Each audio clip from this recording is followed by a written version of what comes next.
કહેવાય છે કે રાહ જોનારાઓ માટે એટલું જ મળે છે જેટલું પ્રયત્ન કરનારાઓ છોડી દે છે, અને એટલે જ જીવનમાં તકની રાહ જોયા કરતા તક જાતે જ ઊભી કરવી એમાં જ શાણપણ રહેલું છે.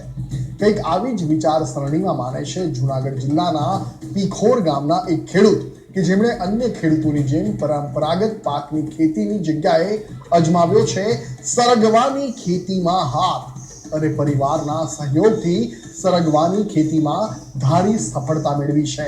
તો ચાલો જઈએ જૂનાગઢ અને સરગવાની કેવી છે.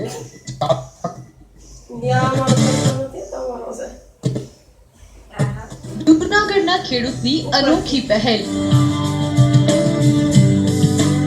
પરંપરાગત ખેતીનો છોડી સાથ સરગવાની ખેતીમાં અજમાવ્યો હાથ. જૂનાગઢના માળિયાહાટીના તાલુકામાં આવેલું પીખોર ગામ. અહીંના ખેડૂતો ખોટનો સામનો કરવો ન પડે તે માટે પરંપરાગત પાકની ખેતી કરે છે. તો બીજી તરફ પીખોર ગામમાં રહેતા નરોત્તમ ભાટજા નામના પ્રગતિશીલ ખેડૂતની વિચારણા તદ્દન જુદી છે. નરોત્તમભાઈ પરંપરાગત પાકની ખેતી નહીં પરંતુ એવા પાકની ખેતીમાં માને છે જે પાકથી તેઓને 2 રૂપિયા વધારે કમાવા મળે. કંઈક નવું કરવાની ચાહ ધરાવતા પ્રગતિશીલ ખેડૂતે તેમના ખેતરમાં વાવેતર કર્યું છે સરગવાનું. માત્ર 6.5 વીઘા જમીન ધરાવતા ધરતીપુત્રએ સરગવાની સફળ ખેતી કરી છે.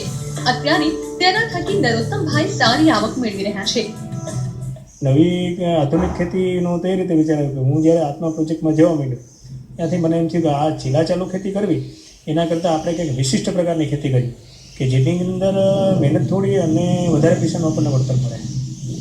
એવા અમુક વિચારો કરતાં છેલ્લે અમારું એવું વિચાર આવ્યો કે ભાઈ સરગવો બધા કરતાં ધી બેસ્ટ. કારણ કે સરગવાને મૂળથી માંડી મૂળ, છાલ, પાન, ફળ, ફૂલ દરેક વસ્તુ ખોરાક તરીકે અને ઔષધિ તરીકે વાપરી શકાય છે. અને આનું આ વિચારી અને અમે સરગવાનું વાવેતર કર્યું. એટલે એમ થયું કે ભાઈ આપણે સરગવો વાવીએ. નોકરી છોડી અપનાવી ખેતી. સરગવાથી વર્ષે મેળવે છે 3.5 લાખની આવક. નરોત્તમભાઈની જમીન તો હતી પરંતુ પહેલા તે નોકરી કરતા હતા. જોકે ઘણા વર્ષો નોકરી કર્યા બાદ તેમને વારસામાં મળેલી જમીનમાં ખેતી કરવાનું વિચાર્યું. આ માટે શરૂઆતમાં તેમણે અશ્વગંધાની ખેતી કરી. તેમાં મળેલી સફળતા બાદ નરોત્તમભાઈએ પરંપરાગત પાકના બદલે સરગવાની ખેતીમાં હાથ અજમાવ્યો છે. 6.5 વીઘામાં સરગવાનું મોટા પાયે ઉત્પાદન થાય છે.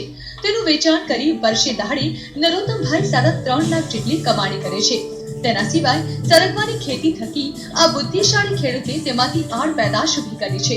નરોત્તમભાઈ સરગવાના પાનનો પાવડર તૈયાર કરે છે. તે પાવડરનું વેચાણ કરી વધારાની આવક મેળવતા થયા છે. નરોત્તમભાઈના કામમાં તેમનો પરિવાર પણ સહભાગી થાય છે. ને મારા હસબન્ડ આ રીતે થોડી ખેતી કરે છે તો એની અંદર અમે સરગવાનું વાવેતર કર્યું છે.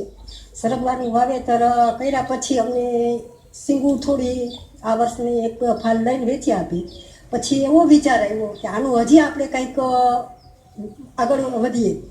પછી ઘરેથી અમે એવો વિચાર કર્યો કે એના પાંદડા લઈને પ્રોસિજર થોડી સુકવણીની કરી સુકવણીથી માંડીને એને પીલવા, એના પેકિંગ કરવા, પછી ગ્રાહકોને માટે આપવા. ગ્રાહકો ઘરેથી જ લઈ જાય છે અમારી આગળથી. પીખોર ગામના પ્રગતિશીલ ખેડૂત નરોત્તમભાઈને સરગવાની ખેતીમાં મળેલી સફળતા જોઈ અન્ય ખેડૂતો તેમની મુલાકાત કરે છે. સરગવાની સફળ ખેતી કેવી રીતે કરવી તેના વિશે નરોત્તમભાઈની સલાહ લે છે અને આ રીતે સરગવાની ખેતીમાંથી મળતો નફો જઈ પરંપરાગત પાકની જગ્યાએ સરગવાની ખેતી કરવા પ્રેરાઈ રહ્યા છે. નરોત્તમભાઈની ખેતી છે બહુ સારું છે અને એ જ રીતે ખેતી કરાય અને જે મગફળી ઘઉં બધું વાવીએ એના કરતાં સરગવાનું વાવેતર કરીએ તો